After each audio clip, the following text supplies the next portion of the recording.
Hello and welcome to the Overly Animated Podcast, where we take animation seriously. We talk everything animation here, including She-Ra and the Princesses of Power, which we'll be getting into right now. I'm Dylan Hysen, and today I'm joined by Delaney Stovall. Hey, y'all. April Collins. Hi there. And Alex Bonilla. Hello. Today we are concluding our She-Ra and the Princesses of Power Season 2 episode-by-episode recaps. Today talking Episode 7 of Season 2, Reunion. We've been going through the Season 2 after initially doing a whole season react, doing 1 to 2 episode chunks. So check out our previous She-Ra Season 2 podcast at overlyanimated.com. There you have a She-Ra specific iTunes feed at overlyanimated.com/iTunes, or you search She-Ra Overly Animated on iTunes. Our YouTube also is all our podcasts at youtube.com/overlyanimated, or search for Overly Animated on Spotify is another way to get all of our She-Ra stuff. Probably the last of our She-Ra coverage for Season 2 for now, but we'll probably have some off-season stuff, and whenever She-Ra Season 3 premieres, probably not too long, we'll be getting back into the show. But yes, today, the last episode of this season, half season, it's fine. Mid-season-ish finale, Reunion, we'll be getting into spoilers for the entirety of She-Ra Season 2. Make sure you've seen all of the season and then come back, listen to this.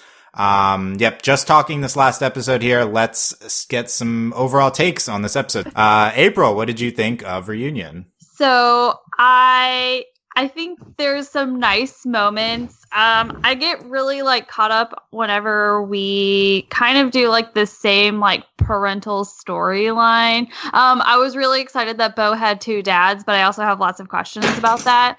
But I was still very, very excited, and they seem like such nice people, and I understand kind of where Bo would come from. In terms of his relationship with them, but it's also extremely frustrating for me because I knew at the end of this episode they were going to be like, why didn't you tell us? We love you no matter what. And that's exactly what happened. So it was a very, very predictable episode in terms of the whole Adora, Bo, and Glimmer plotline. The whole Catra thing, which was very, very, very B plot, was not that it was interesting, but it also kind of it was just kind of there. And I guess it's nice to check in and touch base, as Hordak and Catra both put it, as to what's going on with them. And so that was fine, but that cliffhanger though, that was intense with Shadow Weaver standing over Adora. First off, a lot of questions about that as well. But it was an all right episode. It wasn't anything over the top. That cliffhanger dough. Yeah. Also, Catra kind of dying. That's also, yeah. So. That sucks. Just kind of. Probably not dying, we assume. Yeah. I can't imagine that they're going to kill her off, now. Yeah, but what about Ghost Catra? How about that? That would be interesting. Can you imagine? Yeah, there's that something. Would be great. Okay, no. Also, Scorpio would not be okay with that at all. Come on, Scorpio would also be into Ghost Catra. Well, she would be into Ghost Catra, but I feel like she would be devastated. Yes, until Ghost Catra appeared and started haunting her, and Scorpio would be like, "This is the best day ever. The Ghost Catra is haunting me." Yes, she would love it. Okay, we're writing the rest of season 2. That's good. Alex, what do you think of Ghost Catra? No, what do you think of this episode? Yeah, I was gonna say I haven't even got to initial thoughts. We're already discussing the possibility of Ghost Catcher. It means it's a good podcast. Yeah, we're already off to a great start. So with Reunion, I agree with April that when you look at it in the grand scheme of these kinds of family episodes, it's kind of predictable. But at the same time, even the show remarks that we hadn't really talked about Bo's family, so it feels good to have your main character add some extra stuff to him, and the general vibe of him wanting to tell them and them kind of steamrolling him, and I think that's portrayed fairly well in this episode. So that's still a compelling story, even if this show, because you get that on the quote good side, everyone is pretty wholesome, and Bo is a very wholesome person, so you figure his family's gonna be wholesome, so you kind of expect the wholesome ending to it. But still, to see it play out is still pretty interesting to me. on rewatch, the lore stuff that comes in here is not as deep as I thought it was when I watched it the first time. Because like the first time I was like, oh, should I be like paying closer attention to this? Like, am I missing things?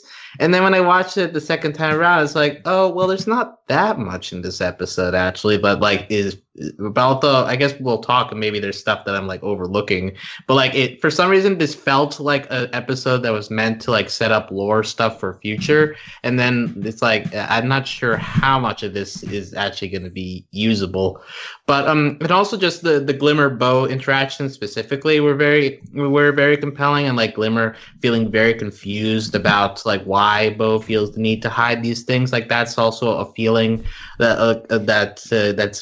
like hit me pretty hard. And Adora is just like goofy and stuff, and she's great. So I think that there's lots of good pieces here. And while it may not be the most meaningful episode of the season, but I still think that there's like a lot of good stuff going on. Okay, yes, we'll get into the lore that might not be that deep. I feel like that's the show in general, but yeah. We'll talk through. We'll see if we can find some meaning behind what's presented here. Delaney, what did you think of Reunion? So, Bo's dads are so cute, and it was great. So I don't know. I just thought it wasn't much of a, I mean, it was, and we get the cliffhanger at the end, but it's not, I mean, I don't think this is supposed to be a season. You know, last season it was 13 episodes and this is 7. So it's not like it didn't really feel like a mid-season finale or like a season finale. But I thought it was a really great episode, and I really enjoyed seeing like where Bo comes from, and it was kind of like silly and like kind of slapped together in that, you know, he's just been lying this whole time. But I really enjoyed it, and I think it's also, you know, this show is so gay, and this was, you know, a big metaphor for coming out, and I just thought it was fun. Like it was animated well, and I enjoyed seeing the library. I guess it could have done more. Like, it's not like, you know, as much as, you know, this was definitely a metaphor for coming out, and, you know, it was great to see Bo's family. It's not like I, you know, felt a lot watching it. It just kind of happened. So maybe, like, it, you know, it did stuff, but maybe didn't hit the points you'd expect it to hit. Okay. And then they kind of just, you know, you were talking about lore and like it's not that deep, and they just kind of like threw it in there, I guess. And it definitely felt very Avatar. Like you have to get here, you know, at the summer solstice, and you have this much time. And when the stars align just right. Yeah, you have to go do this. Yeah, I feel like this is them finding out about the eclipse. Like this, that's what this episode. Yeah, basically, that's kind of what it felt like. You know, they literally went to a library, found out this information, and I don't know. I mean, it was a very basic explanation. You know, like, oh yeah, these are important people, but they just named constellations after them, which, like, yeah, makes sense. We do that, so.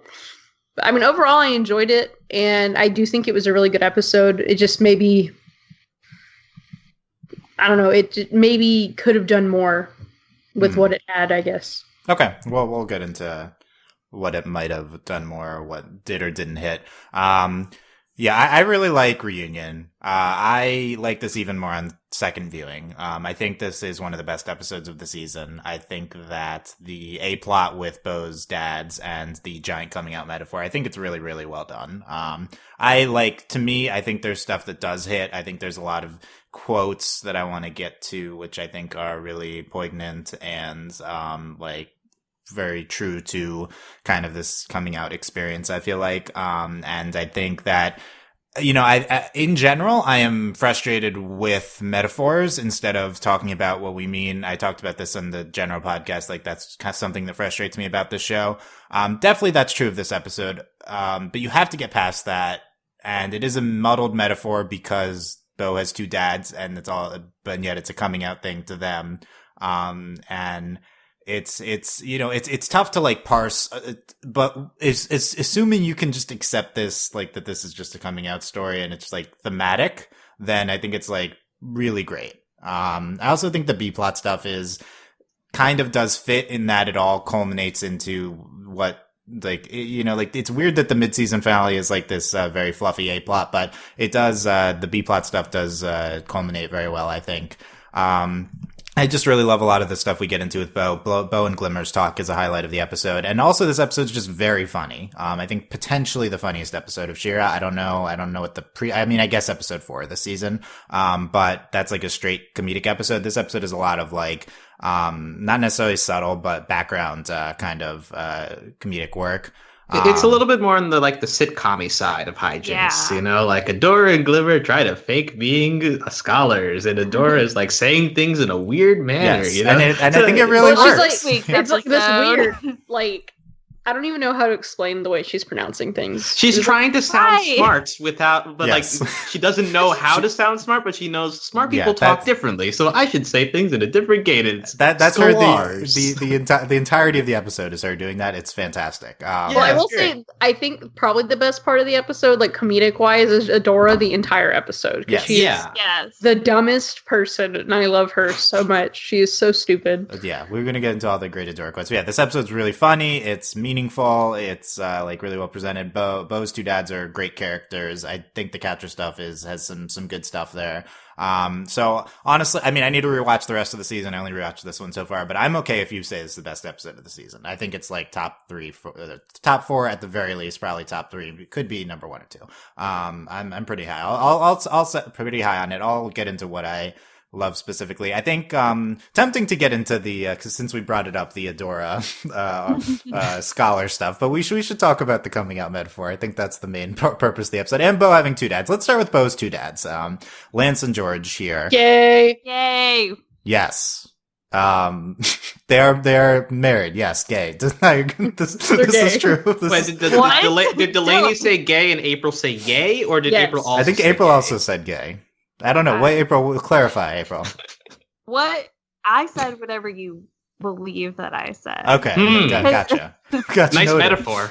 Thank Wow. you. Yeah. We're getting into metaphors. No, I said no. yay. You said yay. Yeah, yay. Lance and George. I think that they're pretty They're a precious couple. Precious and I They're couple. love them. pretty Like I ro- love that they like are just kind of like inside of each other's heads, and like I love that they're like keeping each other in check and everything like that. Like that's just so great. That seems like a very healthy relationship. Yeah, I think so, and I think considering they're only in 10 minutes ish of the season, they're pretty fleshed out characters. I really like that. Yeah, Delaney, what stands out to you about them? Well, I don't know. They were just adorable. And I guess what I really liked about them was that they were, I don't know, they were very distinct, but we didn't get into stereotypes. Like they were just like, you still had kind of like the stern dad and like the fun dad, but they're both like, I don't know, they were both just fun and cute. And of course, at the end, they're very accepting and they're like, well, that's okay. You should have just told us. Yeah, and we'll talk about their reaction to the coming out. Something that stands out to me is how lovingly presented they are. Like, there's a lot of just tender moments. Like, there's between the two of there's them. like no doubt, like the entire time, like how much they love each other and how much they love Bo. This is not like a sterile queer presentation. Like, No. They're just 2 people standing 5 feet apart. No, they're touching each other a lot and having these romantic moments. I think it's really wonderful. It's like, super gay. Yes, I think saying gay like right after like the 2 characters, it works better if it's like not actually gay yet. Like this, like this is gay. Of course, it's gay. they're together. Well, Well, it's that'd be kind of like obvious. refreshing because like you watch She-Ra and you're like, this is the gayest show, but then finally we get like some actual gay and it's great. Yes, this is potentially after also Natasha and Spinnerello, but this is even more explicit than them. So yeah, the actual explicit queer representation on the We show. get to see them like be cute and stuff. Yeah. Yeah. Also a similar thing with the Natasha and Spinnerello, but they're less, I guess. Well, we really get like one line from that's them. right, the Yeah. next thing, yeah. And so this. I think this was really nice. April, anything that stands out to you about them? Just that I really just like that, like I guess like Bo having 2 dads. Like I mean obviously, but like I just like that it comes off like so like normal and common, and I think that's just something that like more media needs, or like media needs more of, is just like not even Adora freaked out about it or anything. like everyone was just like, oh, it's your two dads, like not like, oh, your two dads. Well, they were like Adora and Glimmer weren't like, you have two dads. They were like, why didn't you tell us about your parents? Yeah, like, and I think that, like, I think that's what's really, really nice about this about Lance and George, is that, like, it seems like they have this really healthy relationship. They're presented in, like, a very loving way, like, because sometimes with, like, shows, they'll be like, oh, like, yeah, like, this could be a gay couple, and that's for you to interpret, and we've purposely spaced them, like you said, like 5 feet apart or whatever, but like this is just like totally normal, like this is every day, and I love that like so much. It just makes me so happy. Like whenever the first time that I saw them, I was just like, yay, like I love this is great. And then like upon my second watching, I was just like, I felt at home. So you felt at home with Lance and George. They're your dads too. I would go hang out. Yeah. Oh yeah. Like we can go hang out in the library. That's totally cool. And then we can make fun of the lunch tattoo and everything. So the lunch tattoo. That's another good. That was good moment. Yeah. I think April brings up a good point that So my understanding so far of what She-Ra has presented this episode specifically is that this isn't a world with homophobia. I think that's basically what this episode is saying. So it's like there's kind of like two ways you can approach queer representation in media. You can either in a fantasy setting, you can either have it be like Earth and have homophobia, and you can show struggles of being queer that queer people go through, and you can make it realistic like that, and it's relatable to people, or you can like quote unquote, you can sanitize things or idealize things and make it so that, like, cause in a fantasy world, there might not be homophobia. It might just be normal to be gay. So that's, I think, mostly what She-Ra is presenting here. But what this episode does is trying to have its cake and eat it too. By having a coming out metaphor showing queer struggles, but not actually like doing that in a way with, and I say having its cake and eats too. Usually that would be a negative. I think you could say it's really well done here. Like it's portraying a relatable queer struggle in Bo coming out to his parents, while also like that not being the case, and like actually everyone's accepting and stuff, and it is totally fine. So I think like the question is gonna be like, is that was that well presented? Is that an okay thing to do? It probably hinges on the success of this metaphor to you, whether the historian equals, like not being a historian equals I'm gay, like whether that succeeds to you as a relatable thing, as a relatable metaphor. Delaney, do you agree with my characterization of the show doing two things, and overall, how do you think the metaphor lands for you? So, I would also like to clarify for some people, like, this doesn't, not necessarily just coming out as like gay, coming out as queer, like, it could be, coming out as trans, or coming out in any way of being different, which that's ultimately what the metaphor is, because he's not going to be what they expect him to be.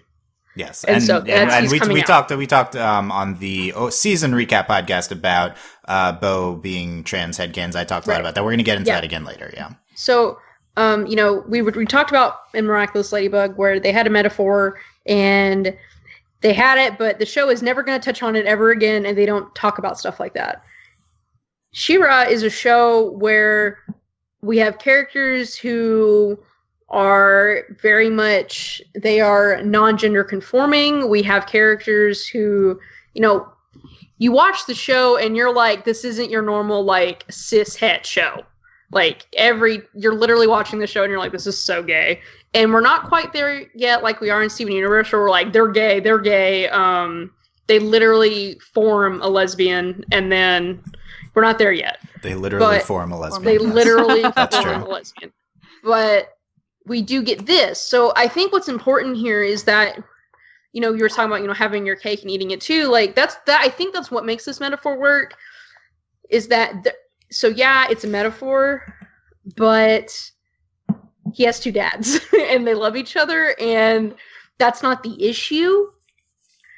And I love that. And also what you were talking about, this, I do think this is a show without this is a universe without homophobia.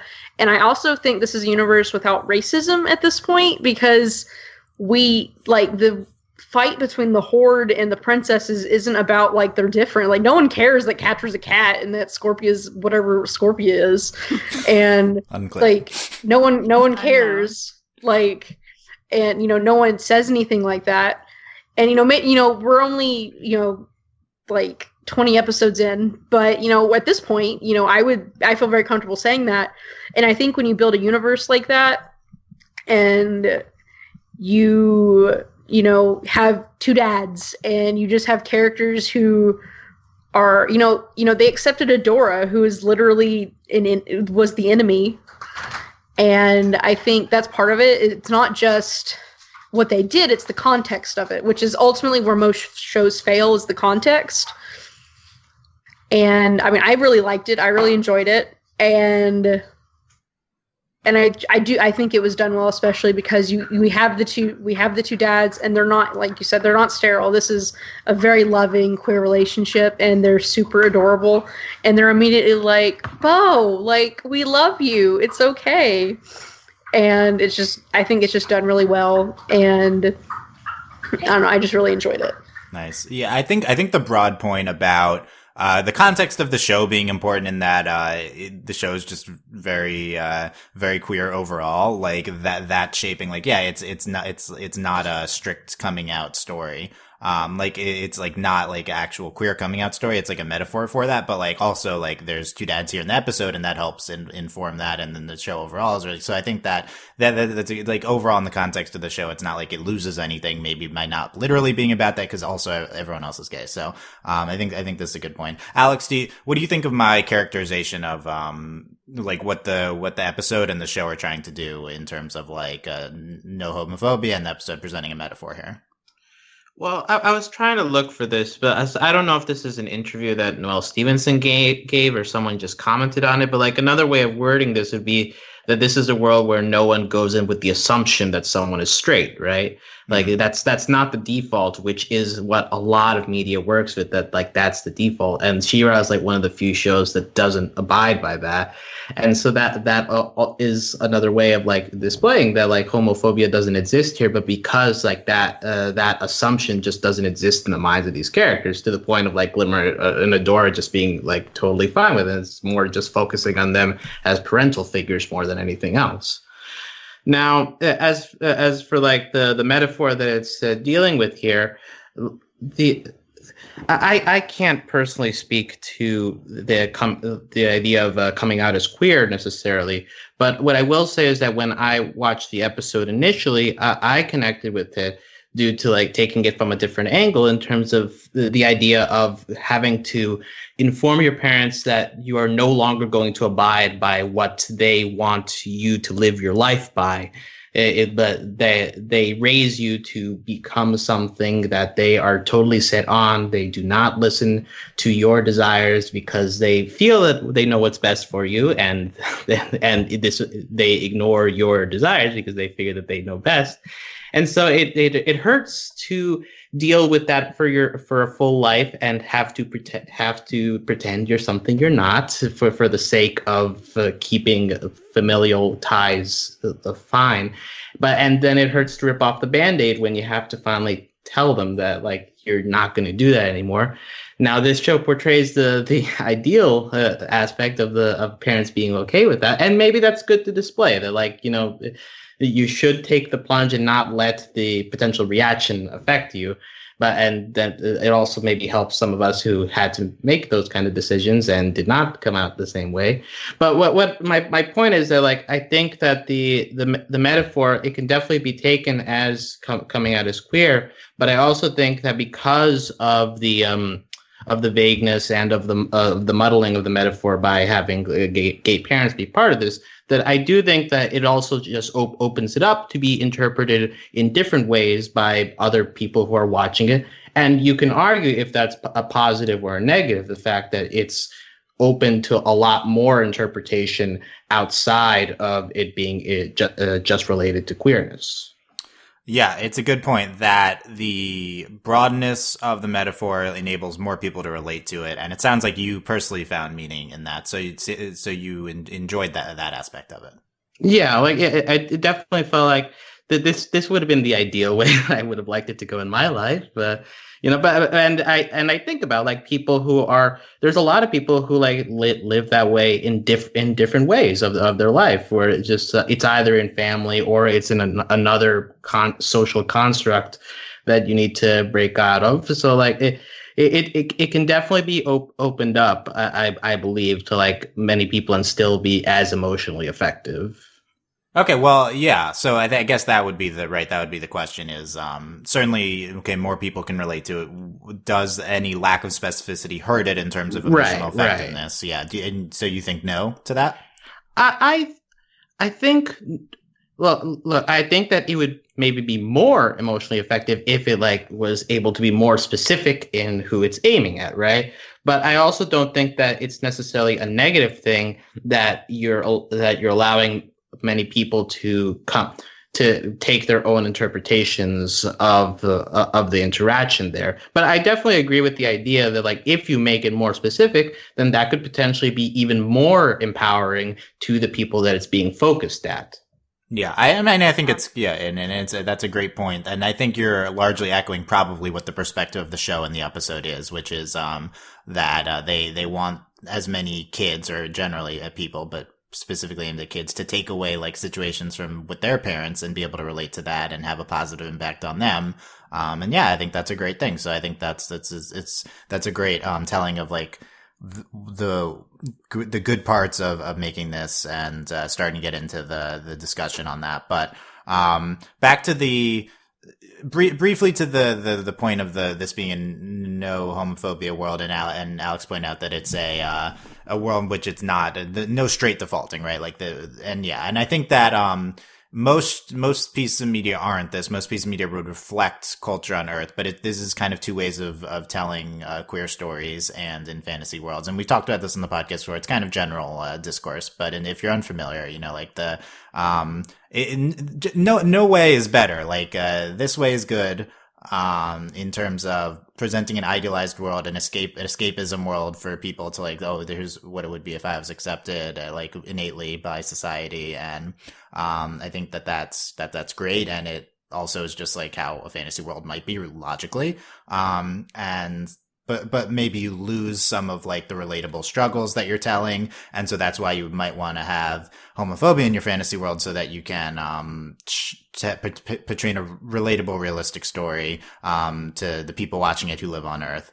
Personally, I would tend to favor that latter category, and in terms of like being able to actually portray struggles. I think that maybe makes for more effective storytelling. But like what I appreciate about what they do in this episode is that they are this first category of this idealistic world, and they are trying to get into some of the things that are kind of lost here. So, regardless of whether the metaphor succeeds, which I do think it largely does, I'm not completely against the metaphor. I think it's like a great thing for the show to be getting into. I guess we kind of like went a lot of layers in discussion. Alex, also, how do you feel about Bo's two dads, since that was the original question here? Well, I also think they're pretty cute.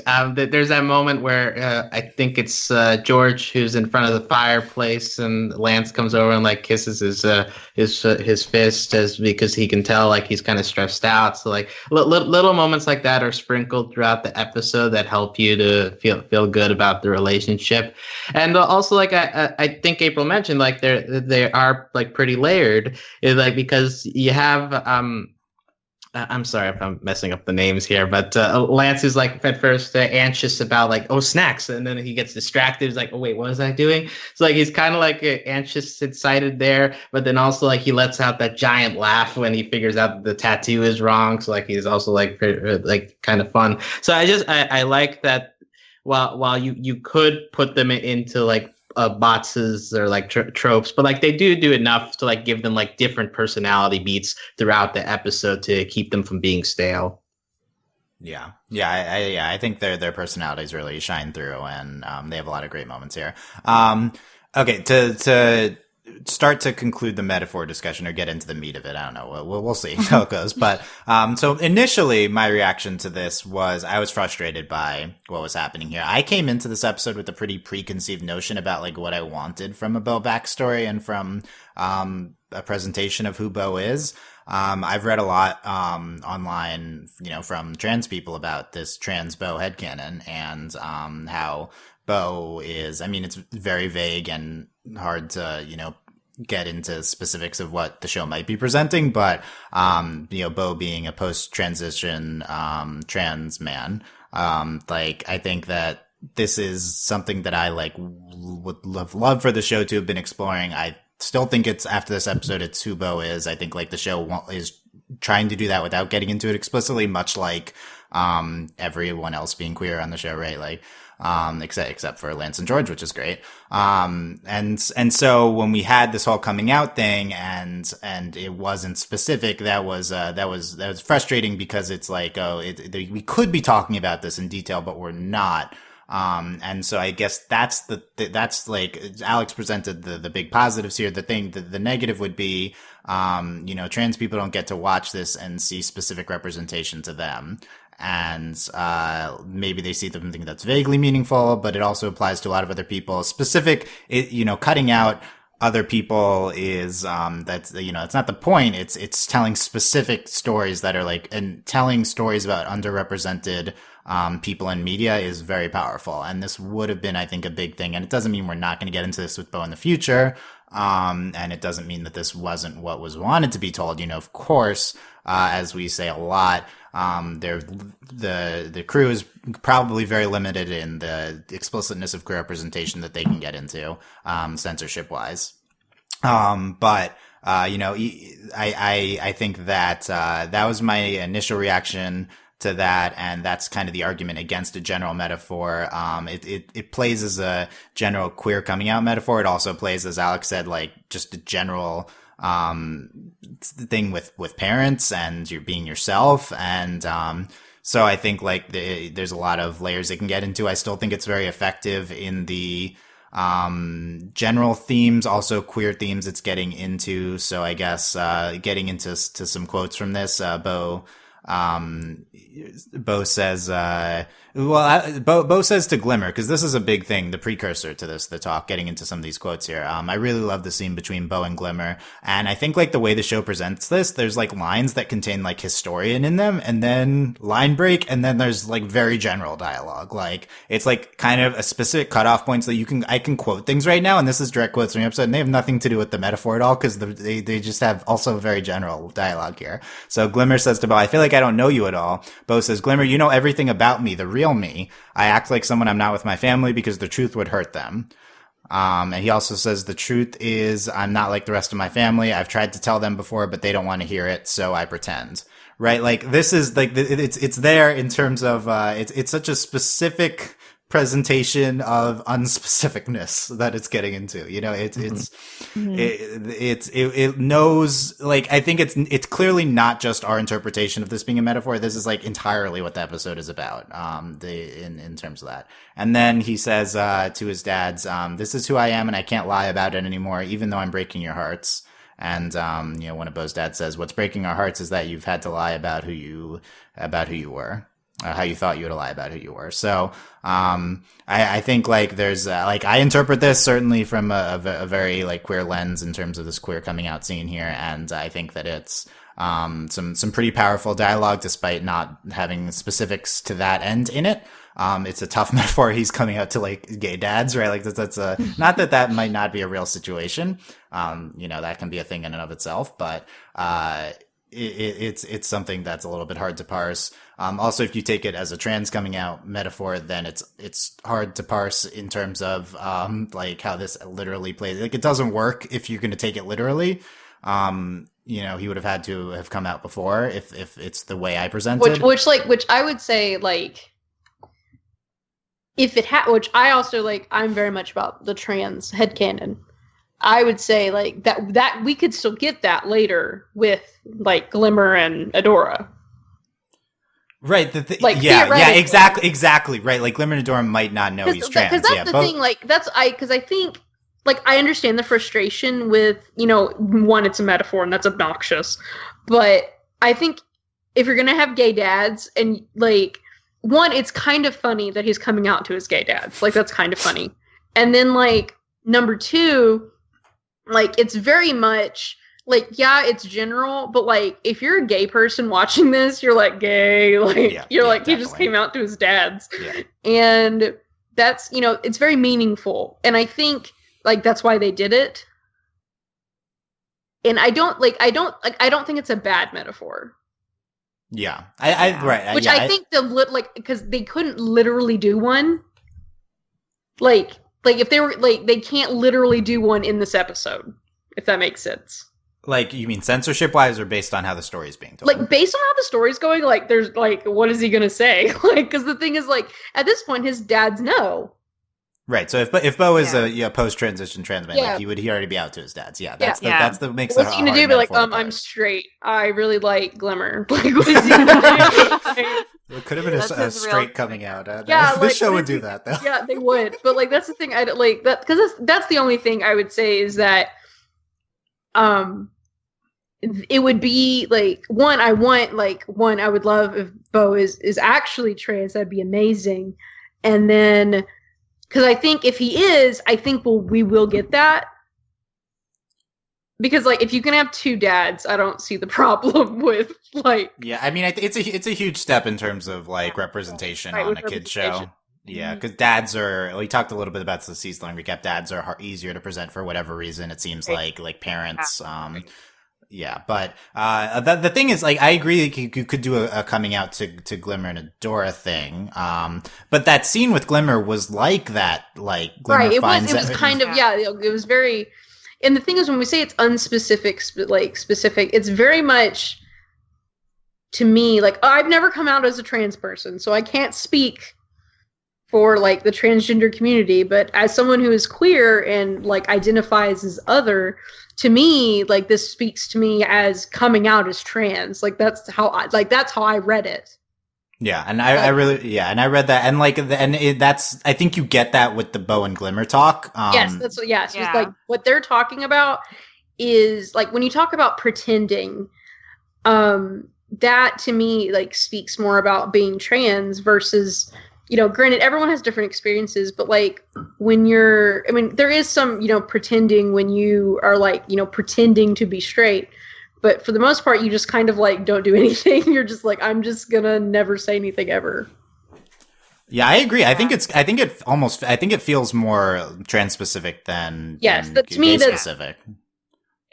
Yeah, okay. Again, with like, it's like the specific general dialogue again. Yeah, I think imagine this scene from Bo just told Glimmer that he's trans, and he says Glimmer says, "I feel like I don't know you at all," and Bo says, "Glimmer, you know everything about me, the real me." Right? Like it works exactly from that lens, but it's also completely not what happened in the episode. Like that's a really hard thing for me to wrap my head around. That like I really think this is that's why I think it was like done well in that like because you know versus what they did in Miraculous Ladybug was kind of like they half did it.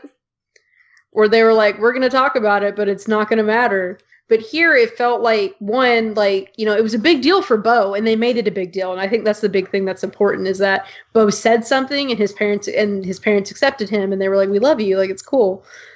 And then, you know, Glimmer and Adora don't care. They were just like, what's going on?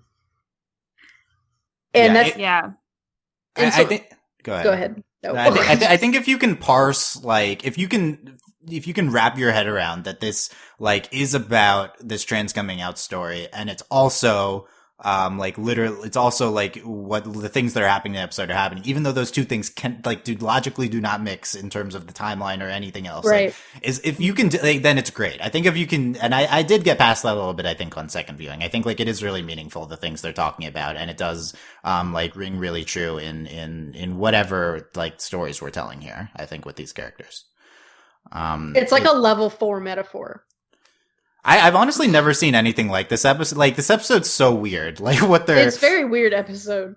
This metaphor is Yes. very, very weird, and the fact that it's so complicated to get us to the point where where Bo being trans makes sense in this episode is like almost makes me think that it's not what the episode's trying to say. But I also don't think the episode's specifically trying to say anything. I think at some point they just said, like, we kind of have these ideas in mind. Maybe we'll do this later, and not that they're necessarily like, I don't know who these characters are. Like, they definitely know, but like, it's almost like, I feel like the perspective is kind of what Alex was talking about. They're trying to make stories that are meaningful to a wide range of people. And I think they're trying to do that and to also like service maybe the stories that they're below the surface trying to tell. And so that's how you get to this point. And it's just like a very weird dynamic, but I do think it like largely does work.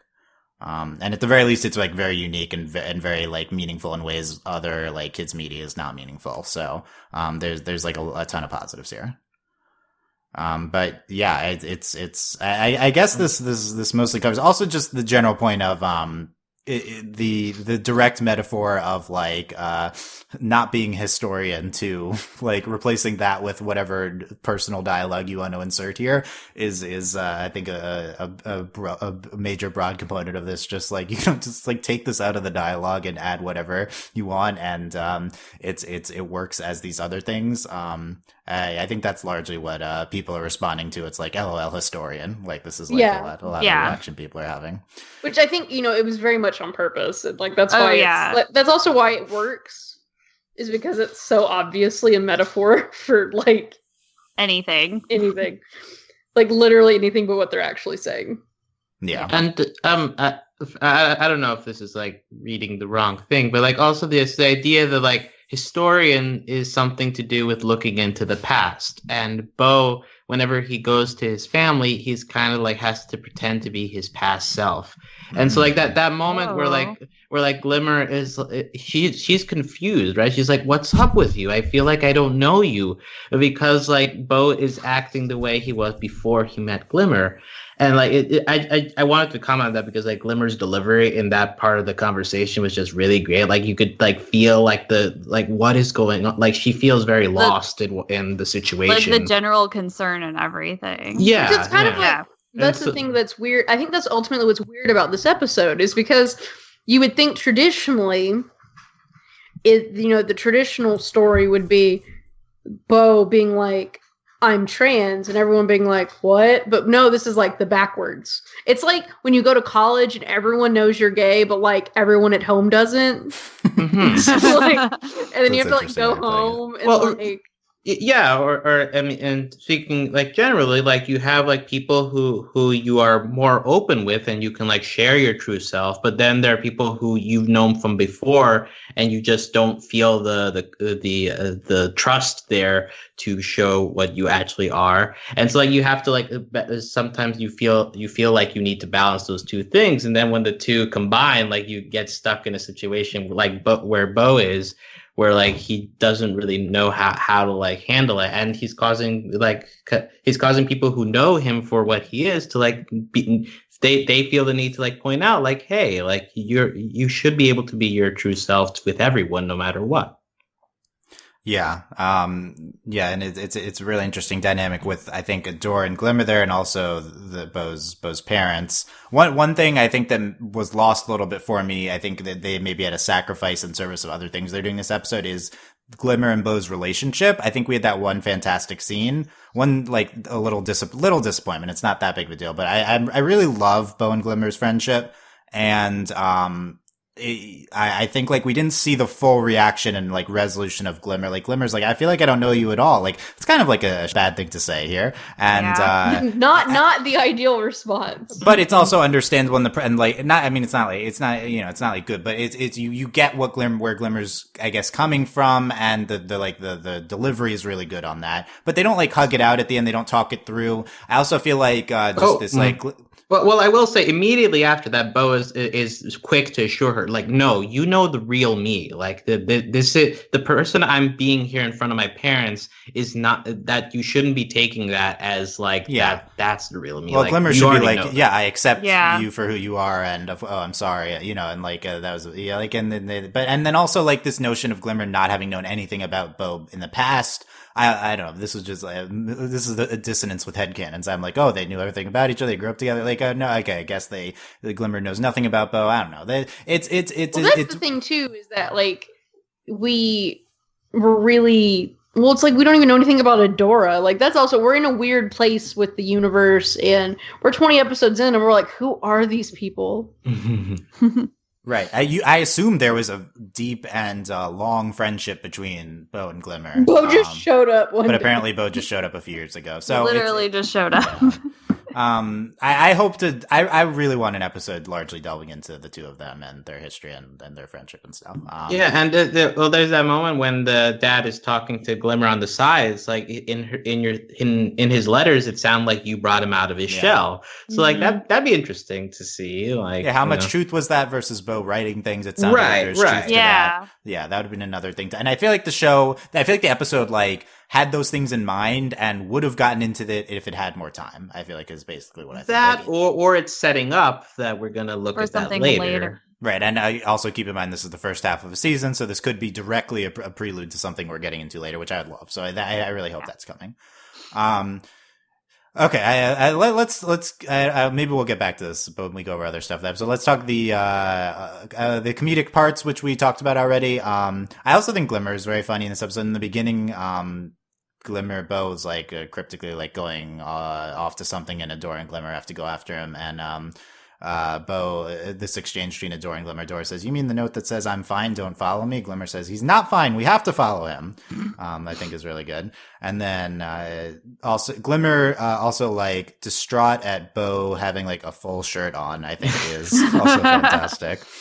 And also like Bo dramatically tearing off the shirt over his midriff later is keeping him from reaching. Did not buy that logic, but the millimeter of fabric. No, because his shirt was tucked in, and so untuck it. No, he had to rip it in the most dramatic fashion. It was very Bo. It was great. I love that. Yeah, the Bo midriff joke I think has been great. This was a good culmination of that. We have the Bo says he told his dad Glimmer was a physics major, Adora was an art major, and also but Adora cannot keep track of the major, but more than that is just caught up in like not understanding what students and scholars are. Well, he tried to give her an out by giving her like she didn't have to know anything. Like he really tried. But no, she's and then she's a triple major, and she's a quadruple major. Quadruple, yeah. She's. I also teach, unless that's not a thing students do. Is it hot in here? Classic, yeah. Really, I think this is like the best voice actor performance episode with Adora and Glimmer and Bo. I feel like all of them are at top of their game in this episode.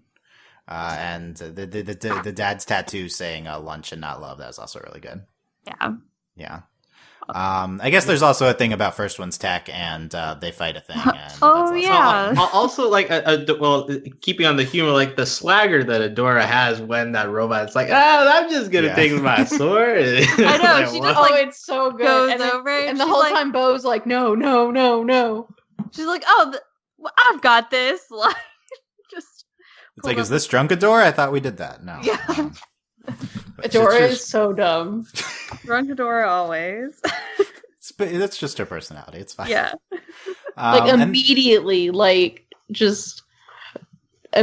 he's like, okay, She-Ra time. Yeah. She's very eager to get back to this. She is so dumb. Also, I love that she's like offended when they're telling her about She-Ra. So good.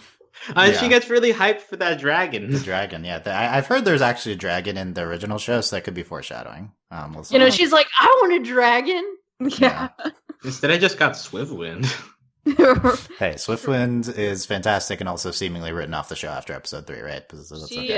Yeah, she got really shafted in terms of animals. How dare you? This is why are we Swiftwind Defense Club? Okay. I love Adora's communist rainbow horse. I don't know. What Okay. Okay. I'm glad to. I don't know if you'd expressed this take before on the podcast, but Communist rainbow. communist rainbow horse. She's not wrong.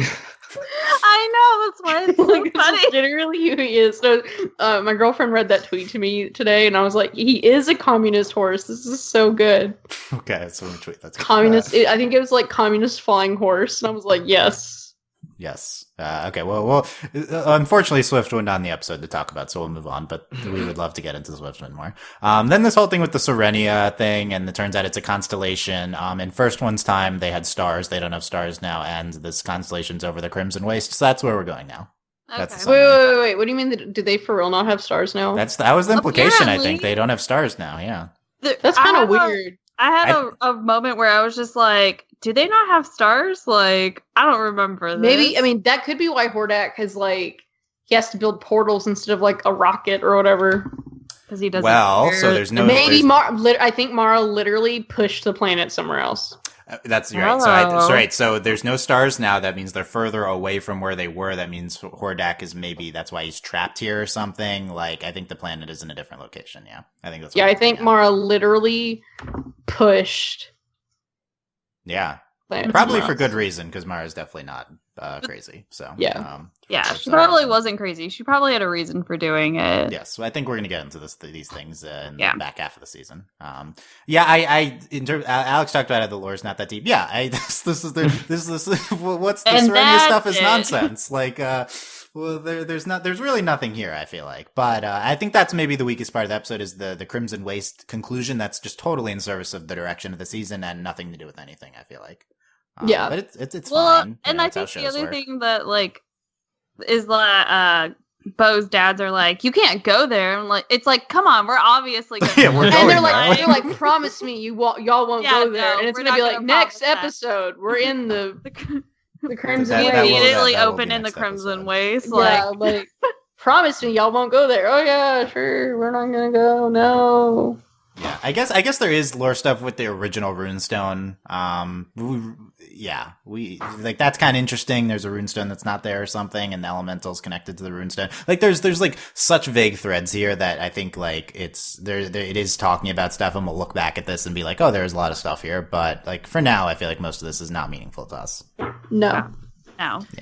I'll just point out, I think the Crimson Waste is the same place that shows up at the end of episode 3 when they activate that thing, and the final shot of that episode is just like a random desert, and there's like a screen that turns on, and it looks very weird, and then you connect it to this drop of like, hey, the Crimson Waste exists. So, Yeah. Okay. Yeah. That sounds right. I don't remember that shot, but that sounds right. I remember the shot, and so yeah, it makes sense. April confirms. Okay, that's good. Okay, so this will be relevant very soon. This stuff. So that's I don't know. I guess Hopefully. exciting. Sure. Yeah. Literally. Wait, Delaney, was the Avatar episode order the library then the desert? Wasn't that the? Yeah, I think that This is literally. literally God, the library, and then please. they're going to the desert next. Yeah, Please. this is literally what happened. Also, can I ask, is this Serenia thing, is this the same as the 3 planets that are aligning in the Light Spinner episode, or is that different? Oh. Who I have knows? no idea. Because But if they're- those look okay. like planets, they don't look like stars. But if they're in a completely different place, Yeah. then what does it matter if those planets are aligning? Well, if Entrapta can shift the planet back to where it was, then maybe it'll matter soon. I don't know. Okay. Maybe that's what like Hordak's trying to do is move the planet back to where it was. He's trying to make a portal, right? So maybe he's trying to not have to do that and just get off immediately. Maybe, but like maybe if we just give him the benefit of the doubt, maybe he's trying to build a portal big enough to get the entire planet. The portal of the back. planet could go through. Well, the are you- Because remember, are he you even trying to- said, I'm not trying to make him a good guy. I'm just saying, like, Hordak is the secret good guy of the show. I mean, what are we talking about here? exactly. And- He's just kidding. only trying to kill Catra. He just chokes out children. Okay, let's get to that then. Since we're talking about that, let's move to so the B plot, which is a very minor B plot, is Catra is basically I freaking out hurt so bad for her. at Shadow Weaver escaping. Yeah, okay. Where you were feeling for Catra, Delaney. Yeah, I was like, oh, you poor baby, you just want someone to love you. And then here comes Scorpia. Who does love her. Scorpia loves you so much. Let her love you. Very worried about her the entire time. She wraps her up in a blanket and like. That's my favorite. And you know what? Props to Scorpia, because sometimes that's what you need when you're freaking out. Like, I don't know how many times I've been freaking out, and I just wish someone would wrap me in a blanket and just tell me that I'm safe and that there's nothing I can't handle. This is Scorpia's being Catra's weighted blanket here. Yes, Scorpia's the literal best. I miss my weighted blankets in the other room. It's the other room? Okay, that's not... Can you miss something that's in the other room? Yeah, I guess you can. Okay. Scorpia also says... Scorpia does all the time with Catra, I'm sure. Yeah, what are you talking about? That's true. Scorpia's like, I miss Catra in the other room, yeah. This line, I think that I like this line from Scorpia. She says, I've been looking for anything suspicious, just like you said, but this is the Fright Zone, so that's pretty much everything. But yeah, that's us as a show making fun of its own mythology, but its mythology is forced upon it, so I think it works. But yeah, that's good. Scorpia, like, I feel like this line also shows that Scorpia is aware that this is like a bad place, so like, get out. Go. Maybe this is the first step. Like, she knows it's sketch there. Take Catra and leave. I think we might be seeing at that this point. next soon. Also, like, what is that creepy whatever he is? The baby, It's a baby. It's a voice recorder baby that flies. Is it an actual like? We don't know, April. Is it a robot? That's what I'm trying to ask. We have no idea. I don't know. Like, I think it's the same species as Hordak. It's like a baby Hordak. This is not established. A baby with him? Is he kidnapping children? Sometimes you just gotta bring a baby. Like kidnapped Adora. I mean, I guess that's true. Yeah, I mean, he kidnaps Adora and then's like, I don't know what to do with her. And I don't know what to do with this baby. This one doesn't record voices. Yeah, I thought all babies were voice recorders. That also begs me to question, because he has this baby imp thing that could potentially be the same whatever that he is, but it is also a baby. So then does that mean that there are other Hordak-like creatures or whatever he is on the planet?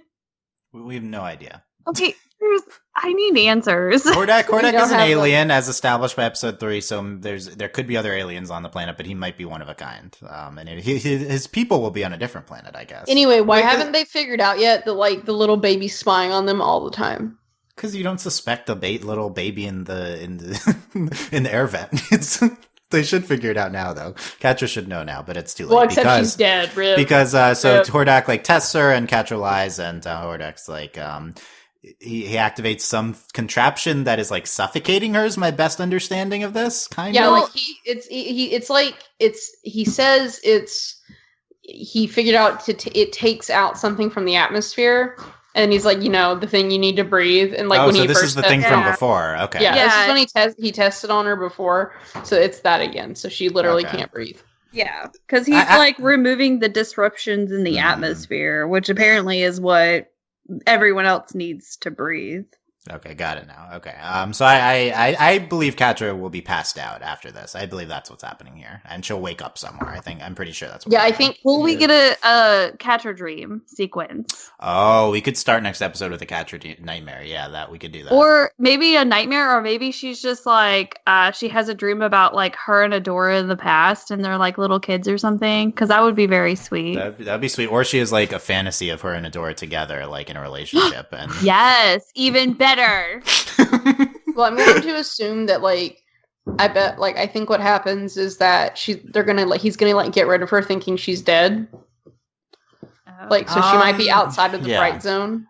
Well, yeah. So I'm still thinking that this thing we went over on the season podcast, where I think Hordak was talking about how he's going to ship Shadow Weaver to Beast Island. I think he's going to now ship Catra to Beast Island. Oh, okay. Yeah, so Catra will wake up on Beast Island. Scorpia's going to freak out. Catra's not there and go after her.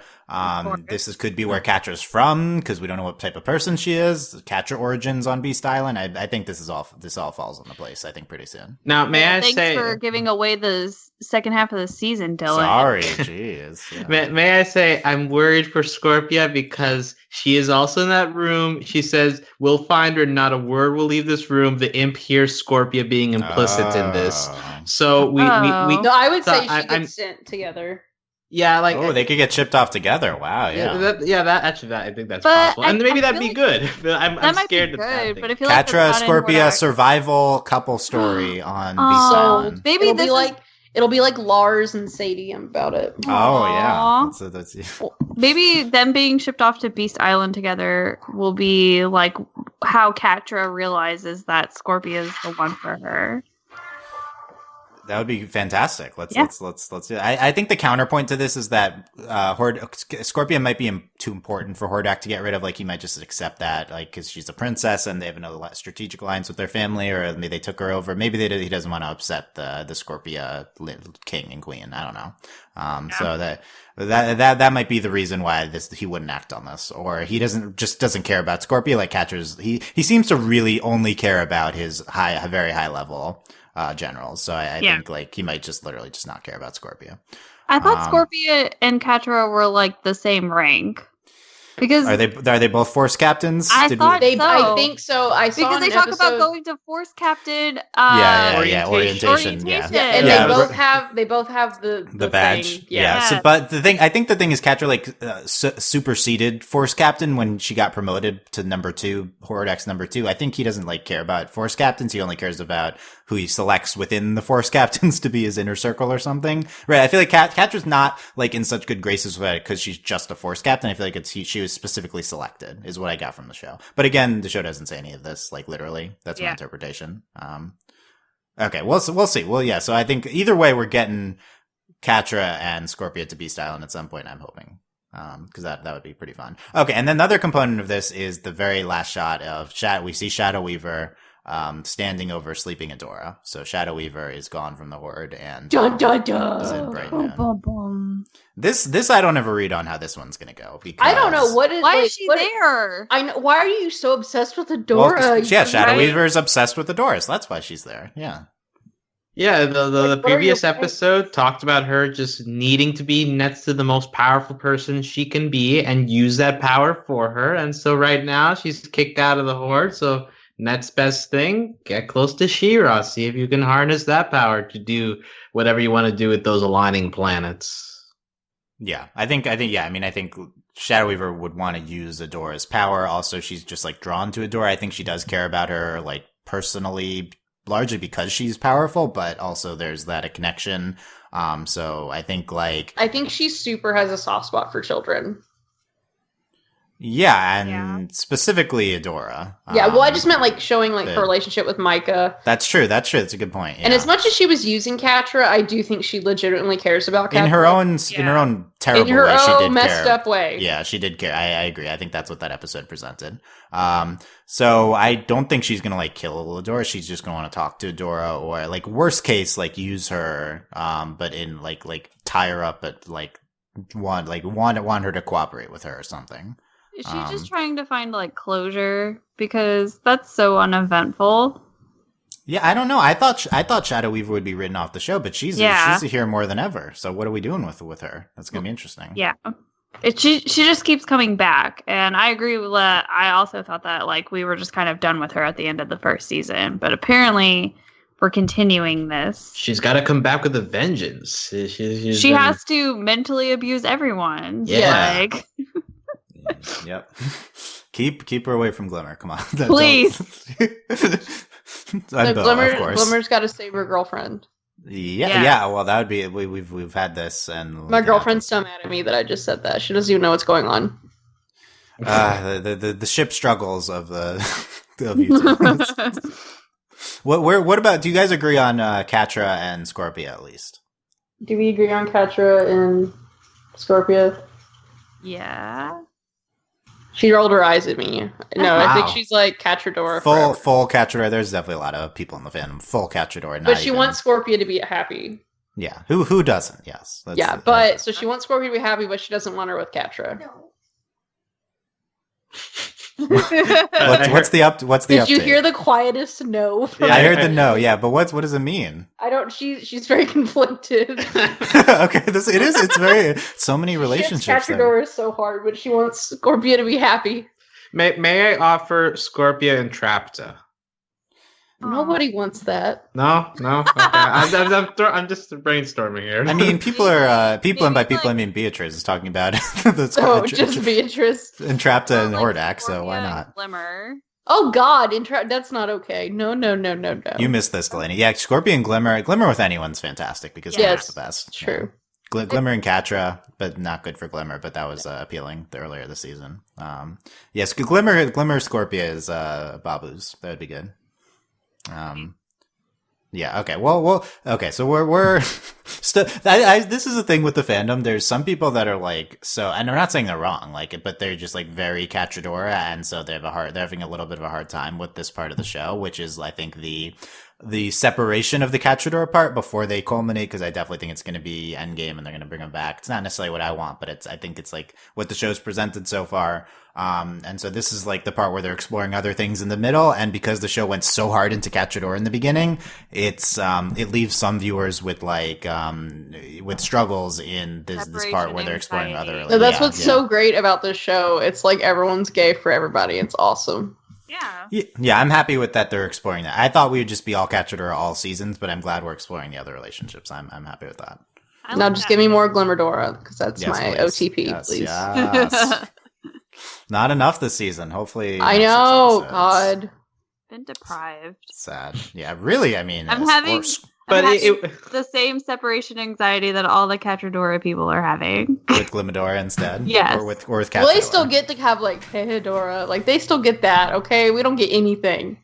No, there's some clinging. There's the clinging in episode 3. They in this episode, they had, in the beginning, they had, one. Yeah, well, and they were being we gotta catch Bo, and they're so stupid. I love that Glimmer also just, she just comes into the room and just takes the blanket off of Adora. She's like, we have to go! Yeah, it's so great. And Adora sleeps with a dagger, because of course. Like you do. Sad. Yeah. Okay. Well, hopefully, yeah. Glimmer going after captured Adora. That could be good. That'd be too much stress though. I want happy Glimmadora, not anxiety. Take anything though at this point. It's fine.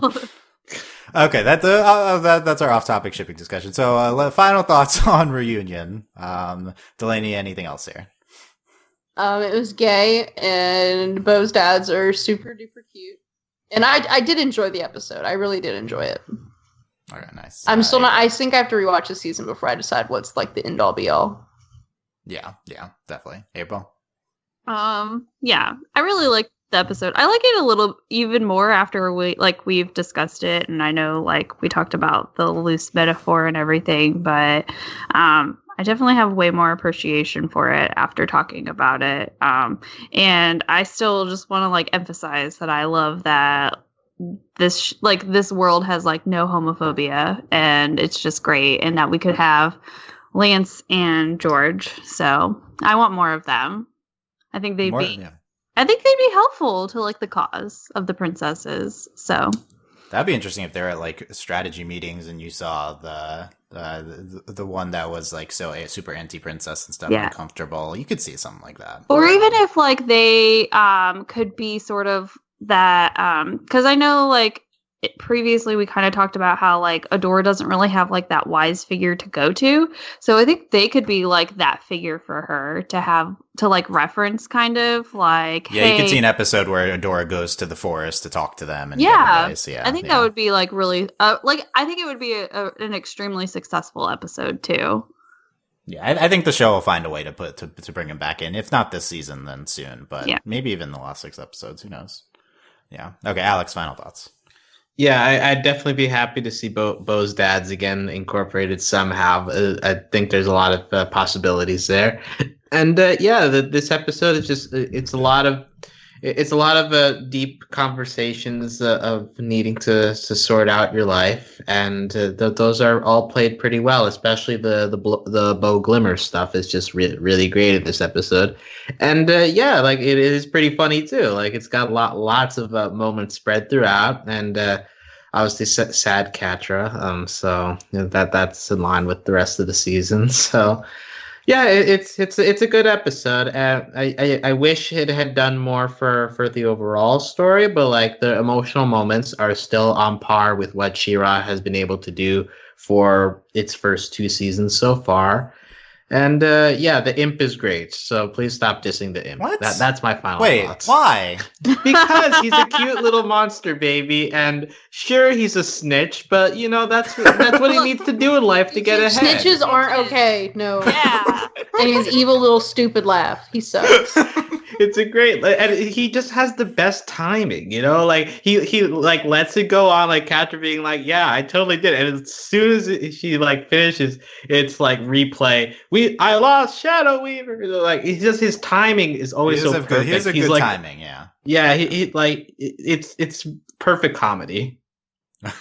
I think it was drama, not comedy. It was drama. Well, yeah, dramedy, you know, or comedy in like a sad way. Sad comedy. Okay. It's like irony, you know, it's comedy adjacent. I don't know. Yeah. Okay. I see it. I'm not going to defend the baby, but maybe we'll get a baby solo episode, creepy baby solo episode. Just yeah, like, well, what around in the tunnels or whatever. It's like wandering around the fright zone with Entrapta.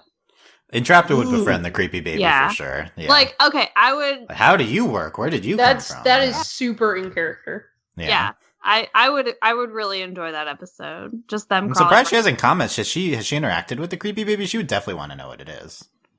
Maybe she's just accepted that it's a creepy baby. Maybe that's a normal thing in this world. Maybe there are just more creepy babies. There are just creepy babies everywhere. Yeah. I don't think so, but okay. There you go. There's the reunion talk. Look forward to our creepy baby off-season podcast, getting to all our theories about the creepy baby. That'll be right after Beatrice's 3-hour long Hordak and Entrapta podcast. Yeah. That's a solo podcast, only her. And then it's just her ranting by herself. And I'll make a cameo at least. Yeah, you know what? We can all make like we'll just pop in. Look, there's more people there. They just won't be able to talk because Beatrice will just keep going on the entire time. Well, there's actually like 20 of us on the podcast. You just don't know. You will never be able to tell. Except whenever she introduces all of us at the beginning. Yeah, in the beginning, and that's it. Yeah. And then we all say bye. By the way, people in the comments, like one person talking about why are you shipping Hordak and Entrapta? It's problematic. Yes. Yeah, we understand. And I believe that was talked about on that podcast. So. I was there. Yeah, Beatrice is allowed to ship it, even if it's problematic. It's fine, I guess. Like Hordak is probably problematic, but he's not. You know, the show hasn't been specifically shown to be super problematic, so I don't think it's as bad as exactly what. But regardless, you can ship your unhealthy ships, whatever. We know. All of us know this. People do. It's fine. Can we ship the Imp and Swiftwind? I feel like they'd work together. What? No. Okay, that's leave the next my communist horse out of this. The Swiftwind podcast. Yeah, the Swiftwind off-season podcast. Justice for Swiftwind podcast will be after that. Delaney. Just Delaney, yeah. I don't know who else is a Swiftwind fan. We'll have to rehash that. No one. I'm fine with Swift. Okay, then you can be on the podcast. Okay.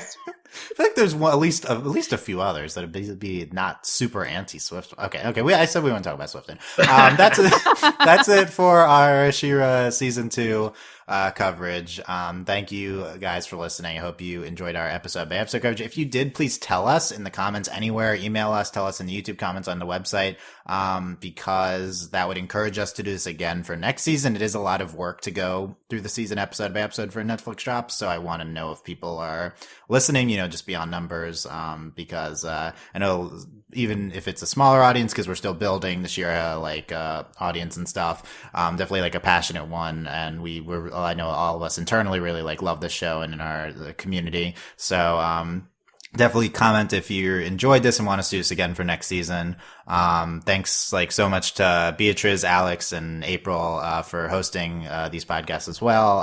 It took a lot to come together for us to get all these out the door so quickly. And thanks to everyone for being on these, all the co-hosts we had. If you enjoyed it, check out our other stuff at overlyanimated.com. Make sure you subscribe to all the things I mentioned to not miss any of our other stuff. And we're on, if you like us, we're on Discord at overlyanimated.com/Discord. We just talk there about She-Ra. There's discussions going, so you can ask us about stuff. You can talk to other She-Ra fans there.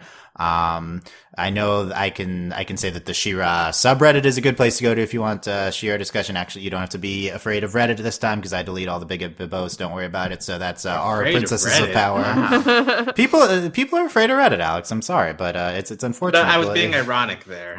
Oh. Well, the Steven Universe subreddit's great, and we're trying to make this one pretty good too. So that our Princesses of Power. Support us via Patreon at patreon.com/overlyanimated. Number one way to support us. Thank you to all of our patrons, especially our patron of the podcast, Brendan, aka Kells, and thanks as always to our patron executive producers, Ryan, Steve, Alex, Beatrice, Hugh, and Michael. It's been a really busy time for us at Overly Animated, so check out our other stuff, including Star vs. the Force of Evil coverage, Miraculous Ladybug. We had Tuca and Birdie, another Netflix show that just came out, podcast. Continued Fruits Basket coverage. A lot of those shows probably cross over with the She-Ra audience, so find that at overlyanimated.com. Thanks for listening, guys. And we'll probably have some stuff in the off-season, so it'll be a little bit, but we'll have some She-Ra stuff coming up. Thanks for listening. We will see you then. Bye. Bye.